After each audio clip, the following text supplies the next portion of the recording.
자, 오늘 에베소서 5장 22절부터 마지막 절까지는 아내들과 남편들에게 주시는 말씀이에요. 아내들이여 이렇게 사십시오. 남편들아 이렇게 살아라. 그런 말씀을 주고 있는데요. 사실 시작하기 전에 앞에 21절에 이렇게 끝났거든요. 그리스도를 경외함으로 피차 복종하라. 즉 핵심 가치가 뭐냐면 피차 복종하는 관계예요. 그래놓고 피차 복종하는 관계를 나열하기 시작한 겁니다. 6장까지. 먼저는 부부관계에 있어서 왜 그랬는지 이유는 여러분들이 짐작하시기를 바랍니다. 아내에게 먼저 부탁합니다. 아내와 남편의 이야기를 하면서 아내에게 먼저 말씀하신다는 사실을 여러분들이 조금 힌트를 그 말씀 속에서 얻을 수 있기를 바라고요. 두 번째는 부모와 자녀 가운데 이야기를 하는데 피차 복종하는 관계 속에서 먼저 자녀들아라고 말합니다. 아비들아라고 말하지 않고요. 그 다음에 세 번째가 노사관계, 주종관계를 얘기했는데 거기에는 종들아, 그 다음에 상전들아, 이렇게 순서가 나오고 있어요. 그래서 쌍방관계에 피차 복종하는데 주님께서 부탁하실 때 보니까 누구에게 먼저 했느냐에 따라서 창조의 질서에 하나님의 섭리가 내재되어 있음을 믿음으로 받아들일 수 있게 되기를 바랍니다. 사실 그래서 오늘 이 한꺼번에 해야 되는데 분량상 한꺼번에 하지 못하고 나누다 보니까 사실 아내들이여 하고 남편들아 동시에 같이 해야 되는데 제가 오후 시간에 남편들에 대한 권면하고 오전 시간에는 아내들에게 대한 권면을 하겠습니다. 우리는 먼저 아내와 남편의 관계 속에서 살아가는데 진짜 아내가 나를 보면서 우리 남편은 예수 믿는 사람 맞아. 남편이 아내를 보면서 내 아내는 예수 믿는 사람 맞아. 이 점수를 얻어야 됩니다. 그렇죠? 교회 와서는 몰라요. 옆집은 몰라요. 그러나 부부지간에는 서로 알아요. 보면서 그래 나의 배우자는 하나님의 사람 그리스도인 맞다. 이렇게 인정할 수 있어야 합니다. 사실 혼자 사는 것 쉽죠. 요즘에는 이렇게 결혼 안 하고 나이 40이 넘어가는 사람들도 굉장히 많지 않습니까? 그래 혼자 사시는 분들도 많은데 혼자 사는 게 쉽지요. 그러나 외롭다고는 하지요. 근데 같이 사는 것은 힘들어요. 근데 또 괴롭다고 그러죠. 혼자 살든 같이 살든 자기의 생각, 감정, 고집, 계획들이 있기 때문에 그렇게 사는데 그것은 개인의 편차를 접어두고 성경은 단호하게 우리에게 요구합니다. 결혼할 것을 그리고 더불어 살 것을 명령하고 있습니다. 때가 차면 결혼하는 것이 마땅한 도리죠. 그래서 천주교처럼 어떤 종교적인 계율로 수녀가 되면 결혼을 못한다, 신부가 되면 장가갈 수 없다, 이렇게 계율로 묶어버리는 것은 사실은 비성경적인 것입니다. 하나님의 창조 섭리를 역행하는 행위가 되기 때문에 그렇습니다. 우리가 찬양을 들어도 여러 사람이 같이 하모니라고 그러죠. 조화, 같이 듣는 것. 듀엣을 하면 이렇게 뒤에 사람이 받쳐주니까, 그렇죠? 소프라노가 아주 멋있게 들릴 때는 혼자 질릴 때가 아니라 뒤에서 백음을 받쳐주는데 엘토가 받쳐주면서 소프라노가 올라가면, 테너가 쫙 지를 때 베이스가 받쳐주면서 지르면 화음이 너무 감동적으로 아주 소름 끼칠 정도로 멋지게 들리는데 한 소리만 빽 지르면 소리 잘 질르네 하는 느낌은 있지만 그렇게 사운드적인 돌비 시스템 스테레오 사운드의 느낌은 오지 않지요. 그래요. 혼자 하는 것보다 같이 하는 것이 하나님께서 아름답다, 이렇게 이미 성경에 말씀하셨어요. 5장 에페소서를 1장 1절 시작할 때 하나님께서 뭐라고 말씀하면 사랑받는 자녀들아 너희는 하나님을 본받는 자가 되라, 이렇게 5장 1절을 시작했거든요. 하나님을 본받는다는 것은 뭐죠?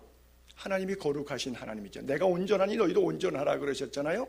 그러니까 하나님의 온전하심에 나아가고 하나님의 거룩하심에 나아가는 거예요. 자, 온전케 되고 거룩하게 되는 것은 우리가 어떻게 가능합니까? 그리스도와의 연합으로만 가능합니다. 나 혼자 존재할 때는 내가 스스로 내 안에서 거룩해질 수가 없습니다. 내 안에 내가 죽고 그리스도가 다시 사는 것, 십자가와 함께 내가 정과 욕심을 십자가에 못 박고 죽고 함께 부활할 때 나는 거룩한 성도의 삶을 살 수 있습니다. 나 혼자로는 존재할 수 없어요. 그리스도와의 연합이 있듯이.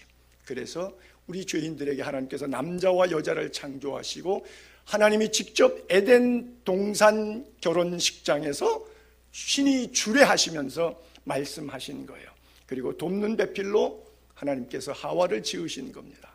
사실은 하나님이 아담을 먼저 지으셨잖아요. 지어놓고 보니까 독처하는 것이 so bad, 좋지 않다 이렇게 말씀하시고 이어서 내가 그를 위하여 돕는 배필을 지으리라 이렇게 말씀하시고 남자와 여자에게 하나님께서 한 가정을 이루도록 그렇게 창조하셨습니다. 그래서 우리가 거룩하게 되기 위해서 그리스도와의 연합이 있듯이 우리 인간의 삶에 있어서 하나님의 형상을 완전히 회복하기 위해서 깨어진 거룩성을 회복하기 위해서 서로가 서로에게 거룩을 지탱해 줄 수 있는 연합을 가져야 되는데 이것이 부부적인 연합이라고 하는 겁니다. 그래서 완벽하지 못한 서로 인간 사이에 서로 피차 복종 관계. 그래서 아내는 남편에게 복종하고 존경하는 것을 성경이 요구하고 있고 남편은 아내를 사랑하는 것을 표현하고 있는데 사실은 여자들이 들을 때 오늘 이제 오전 시간만 이제 집중할 때는 아내들이니까 여자들이 들을 때는 좀 성경이 불공평한 것이 아닌가 너무 남존 여비가 깔려있지 않는가라는 생각을 가질런지 모르겠어요. 그러나 곰곰이 생각해 보세요. 여자에게 아내에게 요구한 것은 남편에게 복종하고 남편을 존경해달라 이거예요. 근데 남편에게 요구한 것은 얼마나 중요한 것이냐면 사랑하라고 써 있는데 거기에 비유법을 썼는데 그리스도가 교회를 위하여서 십자가에서 자기 몸을 내어준 것처럼 사랑하라 했으니까 그 사랑의 끝은 생명을 내놔야 돼요. 그렇죠? 이것은 대단히 어려운 거예요. 그냥 배우자 서로 말 들어주고 서로 존경해 주는 것 정도는 서로 마음만 맞으면 어느 정도 해줄 수 있어요. 근데 내가 아내를 위해서 대신 죽어주는 거예요. 이게 현실적으로 가능합니까? 얄미운 아내를 위해서 내가 왜 죽어요? 그렇죠? 현실적으로 이게 불가능한 거예요. 그러니까 아내들에게는 쉬운 부탁하셨는데 남편들에게는 엄중한 부탁. 너 생명 내놔. 생명 걸고 예수님이 생명 너에게 쏟아서 사랑했잖아. 그러면 아내 사랑하는 것이 똑같이 해야 된다. 얼마나 엄중한 부탁입니까? 실로 아내들보다 남편들이 더 지키기 어려운 명령을 성경은 우리에게 요구하고 있는데 이것은 피차 연약한 자들이 그리스도 안에서 온전하게 되기 위해서 거룩하게 만들기 위해서 결혼 제도를 하나님이 세우셨다고 하는 거예요. 그래서 결혼은 남자와 여자가 육체적인 결합해서 즐겁게 행복하게 이런 개념보다 그것이 없지는 않지만 그런 개념보다 더 뛰어난 본질적인 내면의 가치는 잃어버린 거룩성을 회복하는 거예요. 결혼은 거룩해지려고 하는 거예요. 결혼은 내 행복을 추구하기 위해서 상대를 통해서 이기적인 것을 얻어내기 위해서 결혼한다. 그 결혼은 행복할 수 없어요. 결혼은 내가 상대에게 희생해서 상대의 연약한 점을 붙잡아줘서 내가 서로의 거룩성을 회복하는 일에 그리스도의 몸을 세우는 일에 드리겠다라고 생각할 때 그 결혼은 가장 고상한 아름다운 결혼이 될 수 있는 겁니다. 여러분 로마서 6장 3절을 볼게요. 무릇 그리스도 예수와 합하여 연합이죠. 세례를 받은 우리는 그의 죽으심과 합하여 세례받은 줄을 알지 못하느냐? 그러므로 우리가 그의 죽으심과 합하여 세례받음으로 그와 함께 장사되었나니 이는 아버지 영광으로 말미암아 그리스도를 죽은 자 가운데서 살리심과 같이 우리도 또한 새 생명 가운데 거룩한 가운데 온전한 가운데 새 생명 가운데 옛 생명이 아니라 새 생명 가운데 행하게 하려 함이라. 만일 우리가 그의 죽으심과 같은 모양으로 그리스도와 연합된 자가 되었으면 또한 그의 부활과 같은 모양으로 연합한 자도 되리라. 여러분 죽는 건 왜 죽어요? 죄의 싹은 사망이에요. 죄 때문에 죽어요. 부활은 어떻게 부활이 가능하죠? 죄가 소멸될 때 부활하는 거예요. 사망 권세 깨치고 부활하는 거예요. 그리스도와 함께 연합되어서 우리가 죽는 거예요. 그리스도와 함께 정말 연합됐다면 내가 진정 그리스도인이라면 내 죄 사함을 통해서 부활도 연합되는 거예요. 그렇다면 이 연합의 과정이 남자와 여자를 지으신 하나님의 우리의 가정 원리라고 하는 거예요. 예수를 이렇게 믿고 보니까 둘 다 예수를 안 믿었는데 고린도 교회 다 이방인들이었잖아요. 바울의 설교를 듣고 예수를 믿다 보니까 한쪽의 배우자가 교회를 안 나오고 한쪽만 나오는 사람들이 고민이 생겼어요. 야, 이게 영적으로 안 통하니까 도저히 살기 어렵다. 이거 헤어져야 되나 계속 살아야 되나. 예수 믿고 보니까 엄청난 갈등이 오기 시작해요. 예수 안 믿을 땐 죄가 죄인지 모르잖아요. 죄에 대한 감각이 없으니까 이것이 선이고 악인지 구분이 안 되는데, 예수 믿고 보니까 해야 될 일과 안 해야 될 일들이 있는데, 안 해야 될 일을 한 집에 살면서 계속 하니까 자기도 따라서 그걸 해야 되는 것이고, 우상제물 갖다가 먹으면 같이 먹고 살아야 되는 거고, 여러 면에 있어서 굉장히 혼란이 오기 시작했어요. 그래서 그것 때문에 어떡할까 고민하는 교인들에게 그 유명한 결혼장이라고 하는 고린도전서 7장을 바울이 남겨주었어요. 이런 표현을 씁니다. 양면성의 양쪽을 다 아우르는 표현입니다. 만일 어떤 형제에게, 그러니까 예수 믿게 된 형제죠, 믿지 아니하는 아내가 있어 그 아내가 남편과 함께 살기를 좋아하거든 그를 버리지 말며, 반대로 어떤 여자에게 믿지 아니하는 남편이 있어 아내와 함께 살기를 좋아하거든 그 남편을 버리지 말라. 저 얘기는 어떤 과정 속에 나온 거냐면, 처음부터 안 믿는 사람과 알면서 결혼하고 안 하고 뭐 이런 관계가 아니라 둘 다 예수 안 믿었는데 한쪽이 예수를 믿게 되었을 때 가정 안에서 영적인 싸움으로 나타나는 갈등을 얘기하고 있는 거예요. 애초부터 안 믿는 사람하고 믿는 사람하고 결혼하는 관계 속에서 이야기가 아닙니다. 자, 왜 그렇게 해야 되느냐 하면, 믿지 아니하는 남편이 아내로 말미암아 거룩하게 되고, 바로 뭐예요? 거룩성이에요. 부부의 관계는 서로에게 거룩성이 돼야 돼요.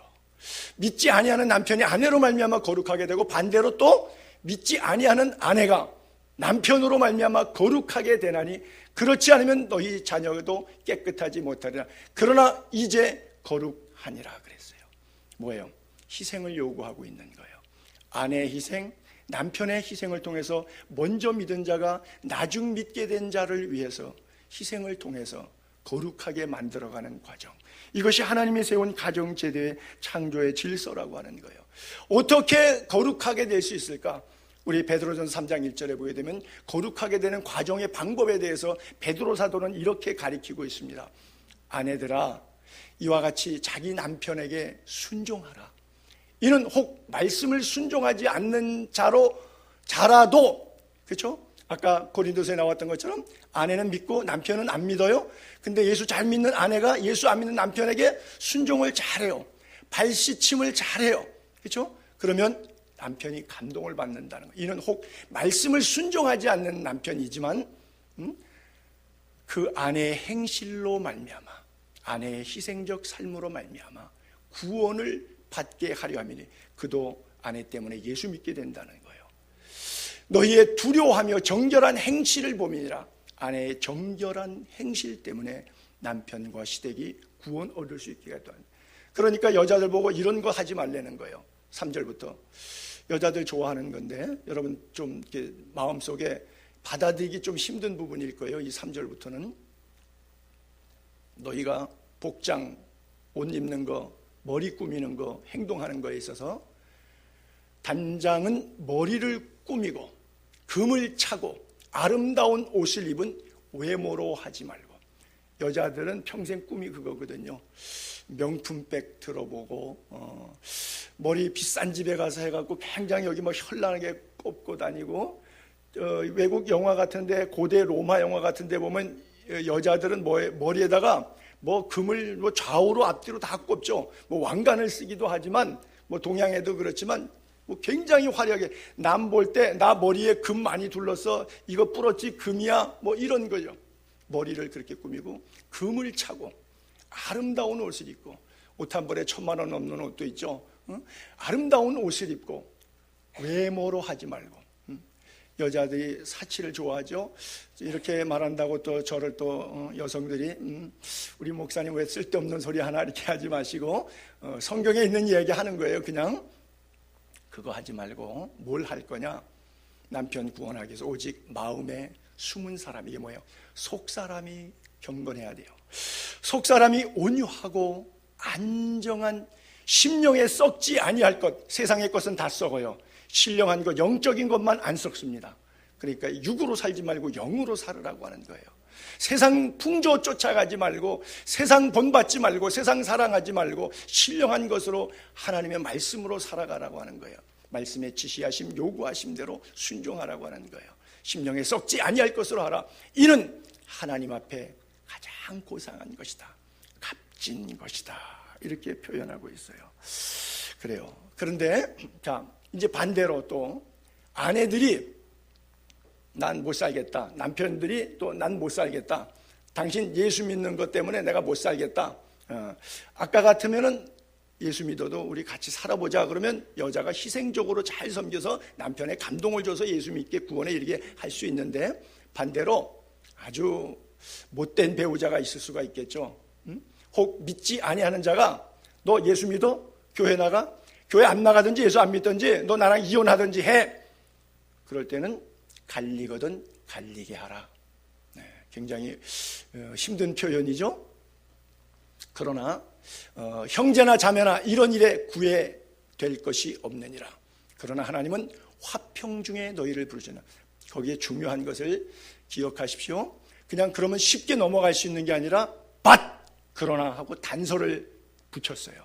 그냥 쉽게 이루어지는 건 아니에요. 하나님의 뜻을, 하나님의 화평을 이해하라. 너를 왜 예수 믿게 했는지 그 이유를 알으라고 하는 거죠. 여러분, 예수 믿게 하는 근본적인 이유는 뭐예요? 남 믿고 천당 가라는 것이 1차적인 목표지만 그것으로 끝입니까? 내가 종착역입니까? 아니죠. 내가 시발역이 되는 거죠. 종착역이 아니라, 그렇죠? 출발역이 되는 거예요. 내가 예수 믿었으니까 나 때문에 아내도 남편도 시부모도 친정부모도 그리고 안 믿는 자녀들도 모두가 예수 믿게 되는, 나는 출발점이 되는 거예요. 하나님이 화평 중에 너희를 부르셨느라. 나도 사악한 인간이었고 하나님 없이 육체를 죄악 가운데 방치하며 자행자제하며 내 멋대로 살았던 인간인데, 화평의 하나님 내게 찾아오셔서 십자가의 피로 나를 구원해 주셨고 아무개야 하고 나를 불러주셔서 그리스도의 사람 만들어 주셨기 때문에 왜 너를 예수 믿게 했는지 그것을 꼭 기억해라. 무조건 쉽게 성경의 한 구절 아전인수격으로 이거 봐라 그러고선 지멋대로 살지 말고 본질의 핵심을, 내용을 얘기하라, 이거예요. 무슨 말씀입니까? 말라기서 마지막 절에 성도들이 예배를 엉망진창으로 드리니까, 번제를 드리는데 병든 것, 저는 재물 같은 거 아무거나 싸구려로 막 드리니까 너희 중에 하나님의 성전을 더럽히지 않기 위해 차라리 성전문을 닫을 자가 있었으면 좋겠도다. 그 성전문을 닫자는 얘기는 아니죠. 예배를 거룩하게 드리라는 얘기지 성전문을 닫자는 얘기는 아닌데, 그럼에도 불구하고 너희 중에 성전문을 닫을 자가 있었으면 좋겠도다. 나 여호와의 말이니라. 하나님 말씀에 그렇게 역설적 진리로 말씀하시잖아요. 그러나 하나님은 화평 중에 너희를 부르셨다. 그래요. 여러분, 너희를 향한 나의 생각은 내가 하나니 재앙이 하도록 평안하여 너희 장래에 소망을 주려 하는 것이라 그러고요, 내 영혼이 잘됨처럼 범사가 잘되고 항상 강건하는 것이 하나님이 우리들을 향한 거룩한 꿈이고 디자이어인 거예요. 그래요. 근데 저것을 이단들이 악용해서 가정을 해체시키고, 그래서 이단에 빠지면 가정 버리고 재산 갖다가 집문서 땅문서 갖다가 바치고 완전히 갈라지는 그런 가정들이 많지 않습니까? 바로 왜 그래요? 성경에 있는 좋은 메시지를 악의적으로 해석하고 자의적으로 해석해서 한 줄 갖다가 자기 편한 대로 인용하니까 그런 일들이 일어나는 것이죠. 각 사람에 따라 상황이 다르고 부르심이 다르기 때문에 일률적이지 않습니다. 그 밑에 써 있는 것이 아내된 자여 내가 남편을 구원할지 어찌 알 수 있으며, 그렇죠? 바로 저것 때문이죠. 네가 조금 참으면, 네가 조금 더 인내하면, 네가 조금 더 손해보고 남편을 섬기면, 너 때문에, 너의 행실 때문에, 너의 거룩함을 보고 감동이 돼서 남편 구원할지 어찌 알 수 있겠느냐. 함부로 포기하지 마라.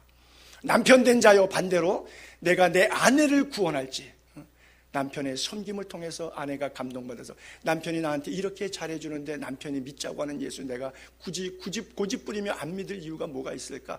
혼자 생각하다가 고민하다 갈등하다가 남편 앞에 무릎 꿇을 수가 있겠죠. 그렇죠? 어찌 알 수 있으리요?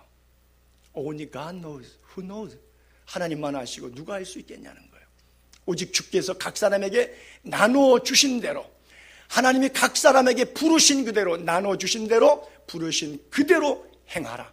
내가 모든 교회에서 이와 같이 명하노라 그랬어요. 그래요.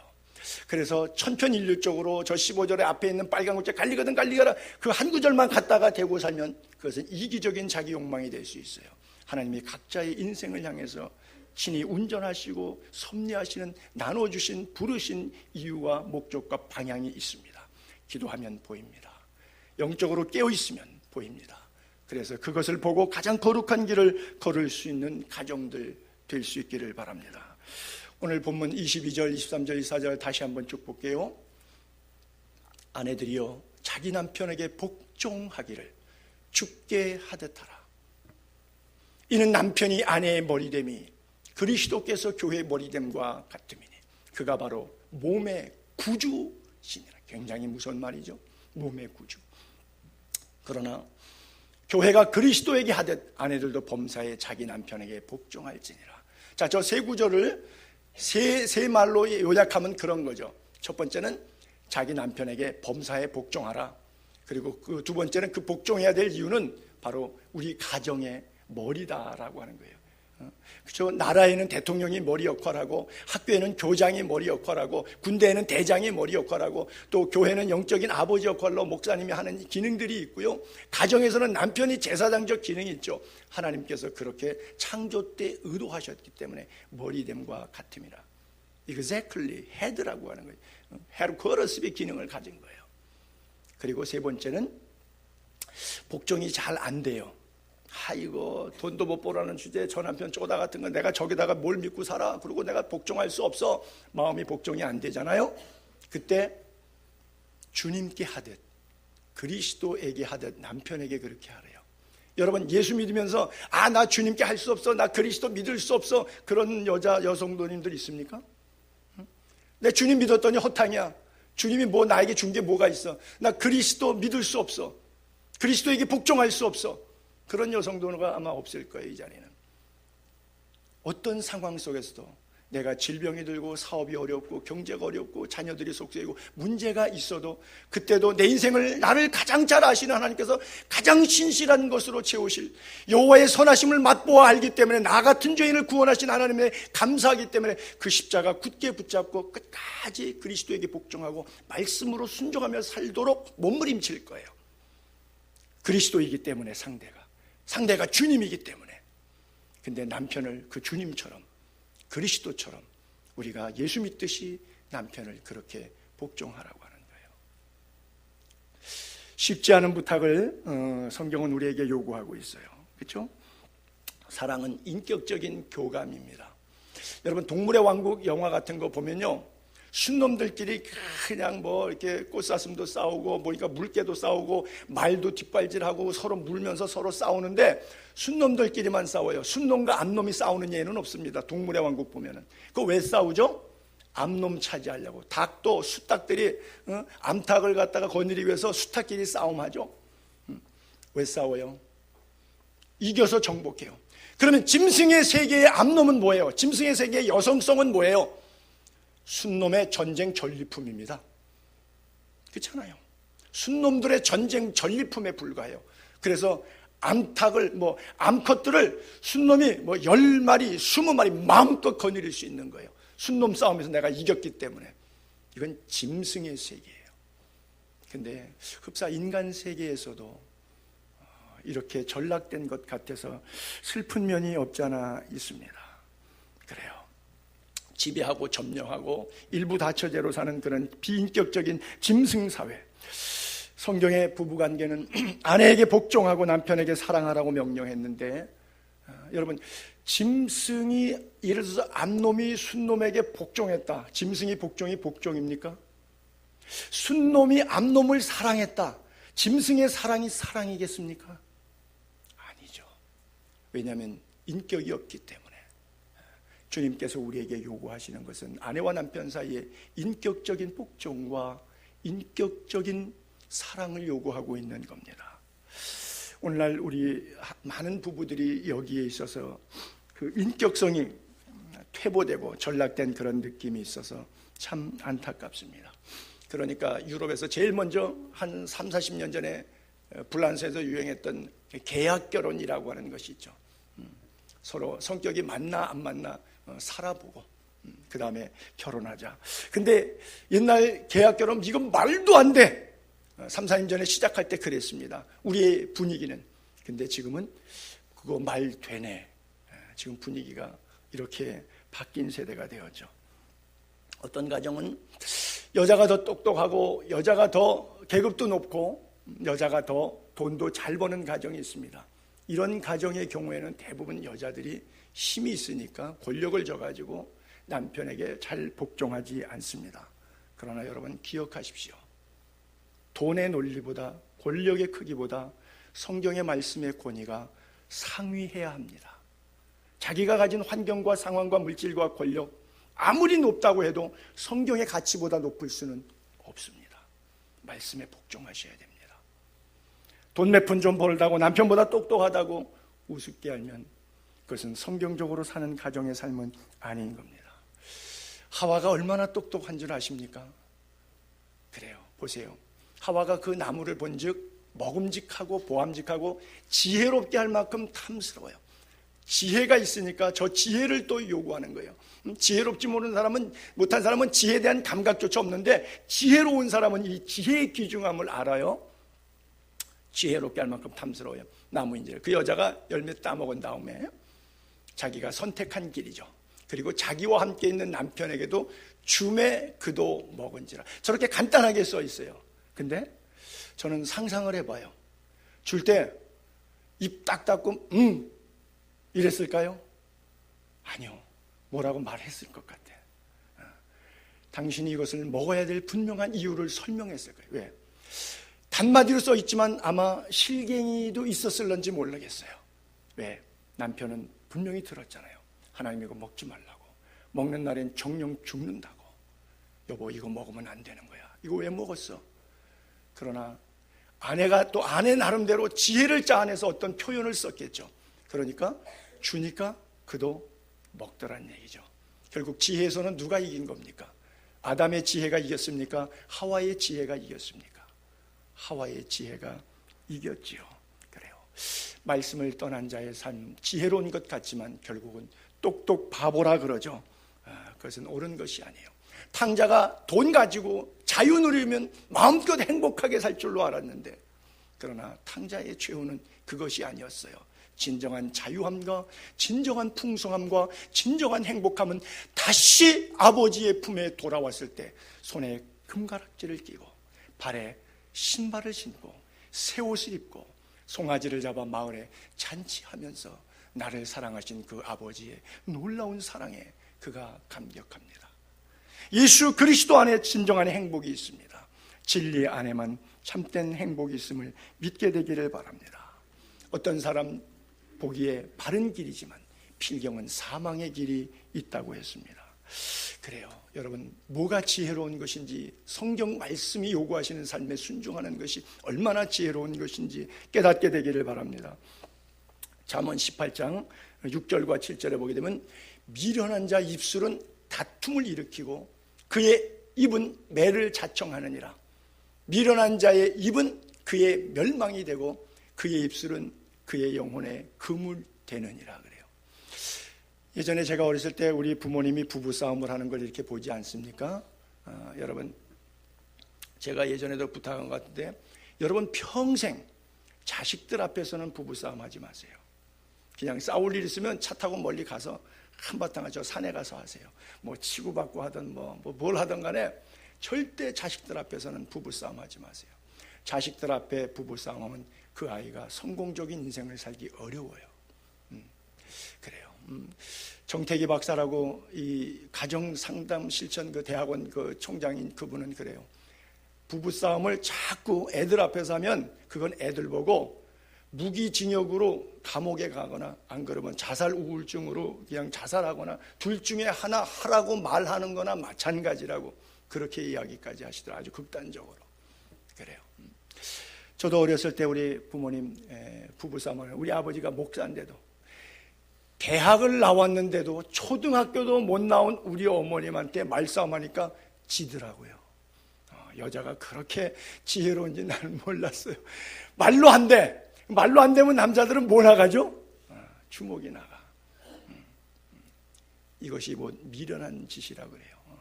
그래, 우리는 남편도 아내도 서로 미련해요. 그래서 미련해서 힘을 쓰고 또 미련해서 입술로 매를 자청하고 서로 그러면서 선순환이 아니라 악순환을 계속해서 만들어내요. 그래서 그 입이 지혜롭지 못할 때 멸망이 되고 영혼이 그물에, 그물은 뭐예요? 물고기 잡을 때 덥석 덮쳐서 잡아먹히는 게 그물이잖아요. 마귀의 올무에 빠지는 거예요. 여러분, 공중에서 공중 권세를 잡은 사탄이 얼마나 가정들을 해체시킵니까? 얼마나 가정들을 힘들게 합니까? 그렇잖아요. 많이 파괴하지 않습니까? 그때 마귀에게 방심하면, 말씀이 내 안에 성령으로 충만해 있지 않으면 놓치는 거예요. 그래요. 이 말씀을 꼭 붙잡게 되기를 바랍니다. 그리고 절대 부부싸움 할 때 성경을 인용하지 마세요. 혹시 예수 믿는 사람과 안 믿는 사람들은 한쪽이 안 믿으면 성경 가지고는 안 싸우는데, 예수를 믿는 부부 같으면 성경 가지고 서로 싸울 수가 있어요. 여러분, 성경책은 하나님의 사랑과 우리의 구원과 십자가의 희생을 통한 사랑을 우리에게 요구하고 있는데, 성경을 들이대놓고 당신이 옳으니 내가 옳으니 그러고 싸움하고 있으면 그 성경을 바로 사용하는 겁니까? 아니죠. 그건 아주 사악한 행동입니다. 절대 부부싸움 할 때 싸워야 될 그 문제의 논지만 가지고 갑론을박하십시오. 거기에다가 뭐 시댁을 보니까 어쩌고 친정 식구가 그러니까 그렇지 그러고 사돈의 팔촌까지 친인척까지 다 동원해서 집단 욕싸움 하지 마시고, 그냥 지금 서로 갈등하고 있는 그 문제 하나만 가지고 갑론을박 토론하세요. 절대 곁가지 얘기, 쓸데없는 상대의 분노를 자극하기 위해서 일부러 말도 안 되는 이야기까지 다 들어서 10년 전, 20년 전 옛날 이야기까지 다 끄집어내서 상대방 정신없게 만드는 것, 그것은 그리스도인의 바른 자세가 아닙니다. 절대 성경 인용하지 마시고 곁가질로 나가지 않게 되길 바랍니다. 즉, 비본질적인 싸움으로 번지지 않도록, 본질에서 벗어나지 않도록 최선을 다해서 서로 거룩하게 살기 위해서 노력하세요. 옛날에도 보니까 어떤 부부 목이 안 좋으니까 생계란을 먹는데, 생계란을 이렇게 젓가락으로 이렇게 톡톡톡 치면 깨집니다. 그리고 맞은편을 이렇게 툭툭 쳐가지고 이렇게 공기가 통하게 해서 이렇게 쭉 빨아먹죠. 그러면 이제 목이 좋으니까. 갑자기 저도 생계란이 생각나는군요. 근데 생계란을 보면 뾰족한 면이 있고 좀 둥근 면이 있습니다. 근데 뾰족한 면에 입을 대는 사람도 있는가 하면 또 둥근 면에 입을 대니까 그것 갖고 부부지간에 왜 그렇게 먹냐고 막 싸우더라고요. 참 싸울 일이 없는 것 같아요. 저는 치약을 끝에서부터 짭니다. 우리 집 사람은 그냥 꽉 짜요. 그러면 제가 또 돌돌돌 말아서 치약을 앞으로 올려놔야 돼. 꽉 짜면 또 뒤로 쭉 밀려나가서. 화장지를 걸어놓으면 바깥쪽으로 내려오는 쪽이 있고 안쪽으로 내려가는 쪽이 있는데, 저는 바깥쪽으로 하는 게 편하다 그러는데 아마 물 튀겨서 덜 맞으라 그런지 안쪽으로 가말아요. 그래서 제가 방법을 하나 택했습니다. 화장실에 휴지는 꼭 제가 갑니다. 싸울 일이 없잖아요. 이제 해소됐잖아요. 그래요. 우리는 살다 보면 아무것도 아닌데 본질을 잃어버리는 거예요. 그리고 엉뚱한데, 쉽게 말하면 마귀 장난에 널뛰어서 춤출 때가 많아요. 여러분, 본질에서 벗어나지 않도록 노력하게 되기를 바랍니다. 성경이 말하는 남자가 가정의 머리로서의 기능, 고린도전서 11장 3절에 그렇게 써 있어요. 나는 너희가 알기를 원하노니, 나는 너희가 알기를 원하노니, 나는 너희가 알기를 원하노니, 각 남자의 머리는 그리스도, 여자의 머리는 남자, 그리스도의 머리는 하나님이시니라. 성경에. 그래서 부부가 결혼하기 전에 처녀 총각 때끼리는 뭐 여자가 회장하고 남자가 부회장할 수도 있고 그런 관계 속에서는 문제가 안 되는데, 딱 결혼하게 되면 그 다음부터는 그 가정의 헤르코러십, 머리 기능은 남자에게 이양하라고 성경은 요구하고 있어요. 그 왜 그렇게 됐냐면 이게 창조 질서 때문인데, 11장 8절부터 남자가 여자에게서 난 것이 아니라 여자가 남자에게서는 남자의 갈빗대를 통해서 주었잖아요. 그러니까 창조의 질서를 얘기하는 겁니다. 또 남자가 여자를 위하여 짐을 받지 아니하고 여자가 남자를 위하여 짐을 받으니, 남자가 먼저 지음 받은 다음에 여자를 지으실 때 하나님이 뭐라고 말씀하시냐면 내가 돕는 배필을 짓겠다. 이게 하나님의 창조. 그게 옳다 그러다, 남자가 우등하고 여자가 열등한 짐승이다, 뭐 이런 표현의 얘기를 하려고 하는 의도가 아닙니다. 성경은요, 창조의 질서와 순서를 얘기하고 있는 거예요. 그러므로 여자는 천사들로 말미암아 권세 아래 있는 표를 그 머리 위에 둘지니라 그랬어요. 그래서 권세라고 하는 머리 기능을 남편에게 성경은 요구하고 있고, 싫던 좋던. 어떤 남자는 나는요 배운 것도 없고 가진 것도 없는데 우리 처갓집 부자라서요, 처갓집 돈 많고 처갓집 공부 더 많이 했기 때문에 그냥 그 양반 리더십 하겠다, 나는 이게 더 편해요, 속 편해요. 그런 남자들도 없지 않아 좀 있어요. 우리 교회는 없으니까 제가 그 단어를 쓸게요. 이거 쪼답니다. 그렇게 살면 안 돼요. 그래요. 하나님께서 맡겨주신 사명이 있으니까 생명 다하는 날까지 우리는 그렇게 살아야 됩니다. 머리 기능을 최선을 다해서 해야 돼요. 열심히 일해야 되고요. 코에 이마에 땀이 흐르도록 노력해서 처자를 양육할 책임이 남자들에게는 있는 거예요. 디모데전서 2장 9절에 보게 되면 타락한 순서를 이렇게 표현하고 있는데, 여자들도 단정하게 옷을 입으며, 아까하고 좀 비슷하죠? 소박함과 정절로 자기를 단장해라. 자기를 옷 단장하는데 소박함, 소박하게 입으라는 거예요. 소박하게 액세서리 하는 거예요. 소박하게 치장하려는 거예요. 그리고 정절로서, 믿음의 정절, 부부관계의 대의의 정절, 굉장히 중요하죠. 그렇죠? 자기를 단장하고, 자기를 그렇게 단장해야 돼요. 그리고 뭐 따은 머리, 그 따은 머리라고 하는 것은 저 원어적 헬라어를 보게 되면 머리에다가 이렇게 말아 올린 다음에 액세서리들 여러 가지를 그냥 현란한 거 붙여갖고 남 볼 때 시각적으로 머리가 막 빛나게 보이는 거, 그런 형식을 얘기하고 있는 거예요. 따은 머리, 나바라 하는 거, 그런 거. 내 머리 멋있다 이런 거. 금이나 진주나 값진 옷으로 하지 말고 오직 선행으로 하기를 원하노라 그래요. 이것이 하나님을 경외한다 하는 성도에게는 마땅히 이렇게 살아야 된다. 그래서 여자는 1절 순종함으로 조용히 배우라. 그리고 이어서 계속 그 이유를, 왜 그러냐, 이는 because, 왜냐하면 아담이 먼저 지음을 받고 하와가 그 나중에 지음을 받았고, 아담이 속은 것이 아니고 여자가 집단에 지혜롭다고 해갖고 지혜로운 만큼 탐스러운 나무라고 여자가 먼저 속아서 죄에 빠졌기 때문에 하나님께서 창조 원리의 질서를 그렇게 만들었단 말이에요. 그러나 그것이 끝이 아니고 예수 그리스도를 통해서 구원으로 화평케 하시고 하나로 벽을 허무셨기 때문에 여자들이 만일 정숙함으로 믿음과 사랑과 거룩함에 거하면, 그리고 또 그의 해산함을 통해서 구원을 얻으리라. 완벽한 가정을 멋지게 만들어가는 길을 성경은 분명한 원리로 기록하고 있어요. 여러분, 여성 운동가들이 이런 표현의 설교를 듣는다면 저에게 혹시 돌을 던질는지 모르겠어요. 그리고 성경은 편파적이다, 억울하다, 뭐 이렇게 생각할는지 모르겠습니다.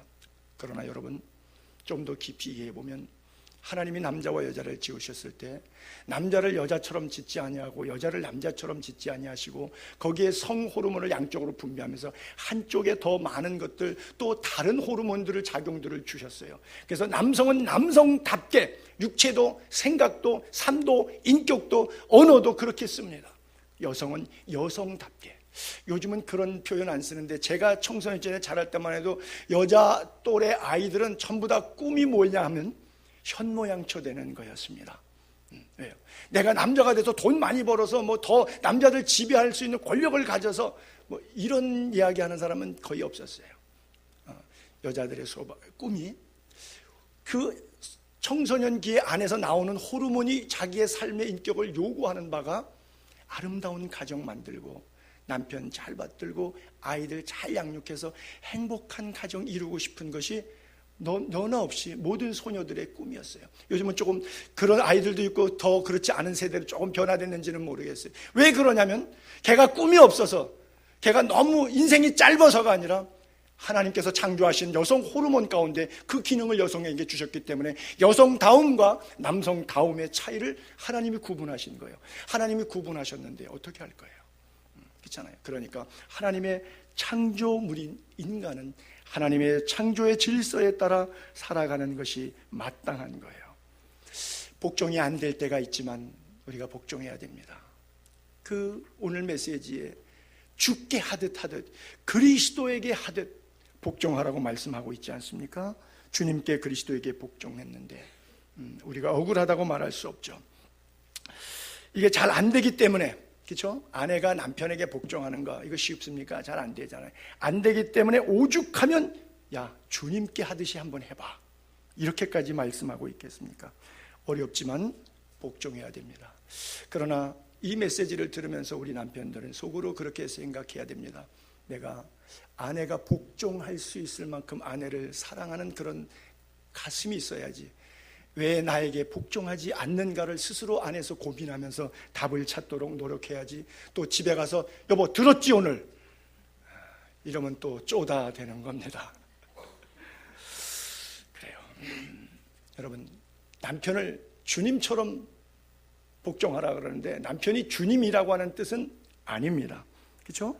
그러나 여러분, 성경에 보니까 재미있는 표현이 있네요. 구약에 아브라함의 와이프 사레가 베드로전서 3장 6절에 보니까 사라가 아브라함을 주라 칭했어요. 남편 부를 때 주님 이렇게 불렀어요. 예수님 태어나기 2000년 전 시대 사람입니다. 요즘에 우리가 생각하는 예수 그리스도의 주님이 아니라 남편을 하나님이 나의 머리로 주신 으뜸주, 임금주, 주인주 개념으로 아브라함을 부를 때마다 그 여보라고 하는 개념 속에 주님, 기리에 이렇게 불렀어요. 기리에, 큐리오스라고 하는 단어예요. 쉽지 않죠?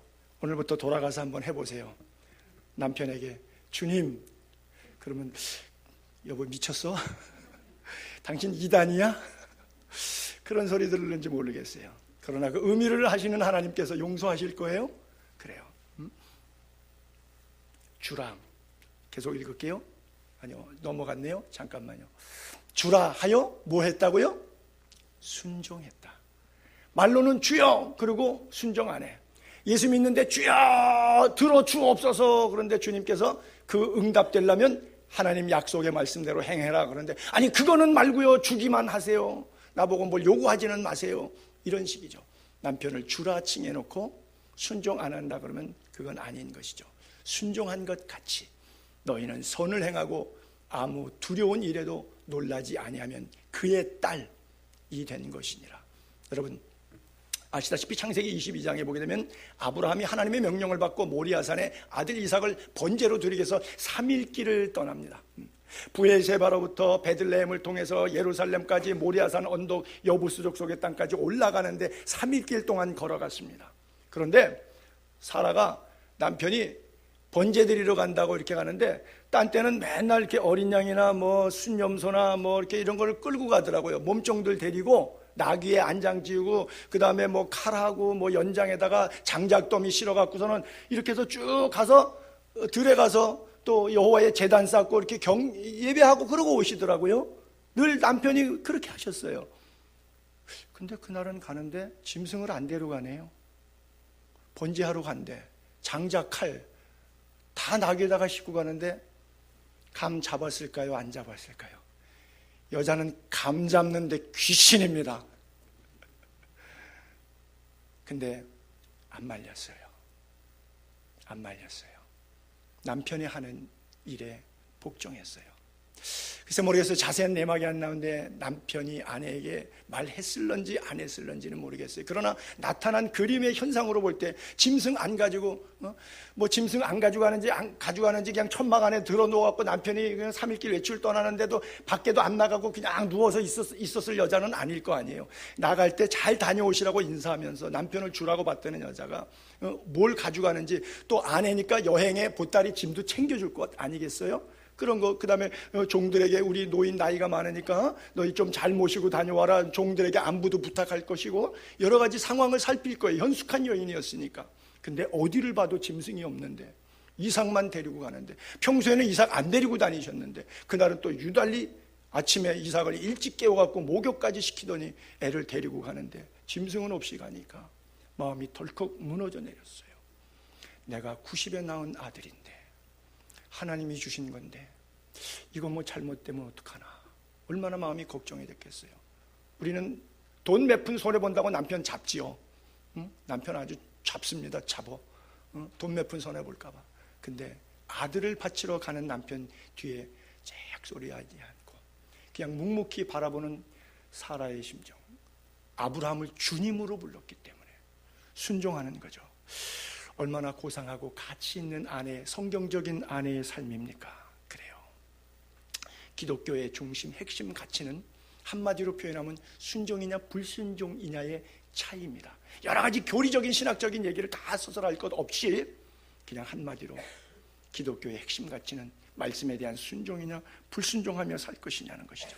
그것이 성경을 읽어보니까 아내들이요, 남편들이요, 자녀들아, 아비들아, 종들아, 상전들아 쭉 계속 나오는 말씀 가운데서 합리적이다, 옳다, 그르다, 내가 살아온 경험, 내가 배운 지식, 그리고 내가 알고 있는 모든 것들을 동원해서 봤을 때 이 안에서 말씀이 필터링 돼가지고 돌아가서 손과 발로 행동으로 움직여질 때 내 것이 나오느냐, 말씀이 그대로 순수하게 나의 삶을 이끌어가느냐의 차이입니다. 순종이냐 불순종이냐의 차이예요. 결론적으로 이 말씀 드릴게요. 남성 위주의 일변도로 말씀을 드린 것 같은데 성경은 핵심 가치가 여기에 있음을 또 여러분 기억해야 됩니다. 고린도전서 마지막 11장 11절 12절 볼게요. 그러나 주 안에서는 남자 없이 여자만 있지 않고 여자 없이 남자만 있지 아니하니라 그래요. 이는 여자가 남자에게서 난 것 같이 남자도 여자로 말미암아 났습니다. 그리고 모든 것, 이게 결론이에요.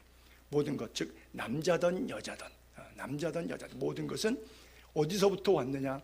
하나님으로부터 왔느니라 그래요. 그래서 이 구절을 시작하면서 그리스도를 경외한다면 피차 복종해야 된다라고 하는 거예요. 서로가 서로를 섬기는 거예요. 어떤 가정이든지 국가든지 교회든지 일방통행은 행복할 수가 없어요. 서로가 서로를 섬기고 서로가 서로를 사랑할 때 행복할 수 있습니다. 여러분들의 가정이 말씀 안에서 서로 사랑으로 섬기고 복종으로 순종하는 가운데, 남편을 존중하는 가운데 하나님이 이 땅에 계획하셨고 섭리하셨던 그 거룩한 가정을 이루어낼 수 있는 성도님들이 될 수 있기를 주의 이름으로 축복합니다. 기도하겠습니다.